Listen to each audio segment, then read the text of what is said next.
ബഹുമാന്യനായ വിദ്യാഭ്യാസ വകുപ്പ് മന്ത്രി എൻ ഷംസുദ്ദീൻ അദ്ദേഹം ഒരു നല്ല പ്രതീക്ഷയുണർത്തുന്നുണ്ട് എന്നിൽ.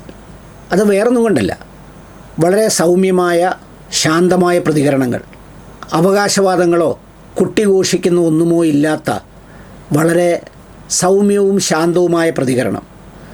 അനാവശ്യമായ വിവാദങ്ങൾക്കില്ല, ഏറ്റുമുട്ടലുകളില്ല, മൈക്കിന് മുന്നിൽ പൊട്ടിത്തെറിക്കലുകളില്ല. അദ്ദേഹം സ്വാഭാവികമായും ശാന്തനാണ്. പലപ്പോഴും അത്തരം ശാന്തത നല്ല ഉൾക്കാമ്പുള്ള മനുഷ്യരിലാണ് കാണാറുള്ളത്. അത് ഞാൻ അദ്ദേഹത്തോട് നേരിട്ട് ഏതാണ്ടൊരു 2 വർഷങ്ങൾക്ക് മുമ്പ് പറയുകയും ഇപ്പോൾ അദ്ദേഹത്തിനെ മന്ത്രിയായി തീരുമാനിക്കുന്നതിന് മുമ്പ് നേരിട്ട് അദ്ദേഹത്തെ വിളിച്ചു പറയുകയും ചെയ്തു. ഒരുപാട് പ്രതീക്ഷയുണ്ട്.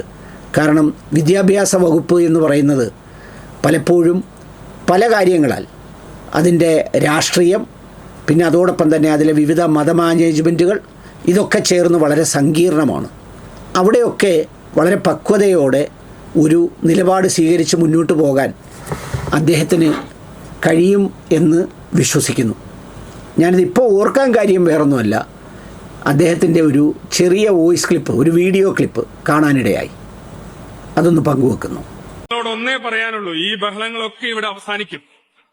ഈ വർണ്ണപ്രപഞ്ചത്തിൽ അധികകാലം ഞങ്ങളൊക്കെ ആഗ്രഹിച്ചതാണ്, ഒരുപാട് കാലം ഉണ്ടാവണം ക്യാമ്പസ് ജീവിതം. അത് കഴിയും. അത് കഴിഞ്ഞാൽ നമ്മൾ യാഥാർത്ഥ്യങ്ങളുടെ ലോകത്തേക്ക് വരിക. ഉപയോഗപ്പെടുത്തി ഈ കളിതമാശകളും ഈ വർണ്ണപ്രപഞ്ചത്തിലെ ചിത്രശലഭങ്ങളെ പോലെ പാറി നടക്കുന്നതൊക്കെ വേണം. അതേ ജീവിതത്തിൽ ബാക്കിയാവുള്ളൂ. വളരെ ചെറിയ വാക്കുകളാണ്, പക്ഷേ ആ ചെറിയ വാക്കുകളിൽ ചില കൃത്യമായ ബോധ്യങ്ങളുണ്ട്, ഭാവനകളുണ്ട്, സ്വപ്നങ്ങളുണ്ട്. ആ സ്വപ്നങ്ങളും ഭാവനകളുമൊക്കെ വളരെ ശാന്തമായി അതിനെ രൂപപ്പെടുത്താൻ അദ്ദേഹത്തിന് കഴിയണം.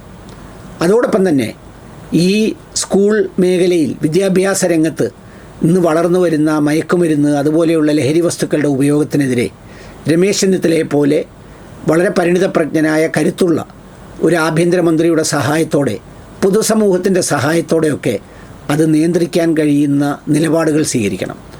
വളരെ കടുപ്പമുള്ള പരിഹാസ്യമായ പോസ്റ്റുകളും അല്ലെങ്കിൽ അത്തരം പ്രയോഗങ്ങളുമൊക്കെ കൊണ്ട് ആരെയെങ്കിലുമൊക്കെ ഉൾപ്പുളകം കൊള്ളിക്കുന്നതിനേക്കാൾ 5 വർഷം പൂർത്തിയായി ഇറങ്ങുമ്പോൾ ഒരു മേഖലയെ മനോഹരമായി നയിച്ചൊരാൾ, അതും അഴിമതിരഹിതമായി, സ്ഥലം മാറ്റങ്ങൾക്കോ ബാക്കിയുള്ള കാര്യങ്ങൾക്കോ ഒന്നും പ്രത്യേകമായ കൈക്കൂലി വാങ്ങലോ കമ്മീഷൻ വാങ്ങലോ ഒന്നുമില്ലാതെ ഭംഗിയോടെ ആ വകുപ്പ് ജാഗ്രതയോടെ അദ്ദേഹത്തിന് മുന്നോട്ട് കൊണ്ടുപോകാൻ കഴിഞ്ഞാൽ കേരളം അടയാളപ്പെടുത്തുന്ന ഒരു വിദ്യാഭ്യാസ മന്ത്രിയായി അദ്ദേഹം മാറുമെന്നുള്ള കാര്യത്തിൽ യാതൊരു തർക്കവുമില്ല.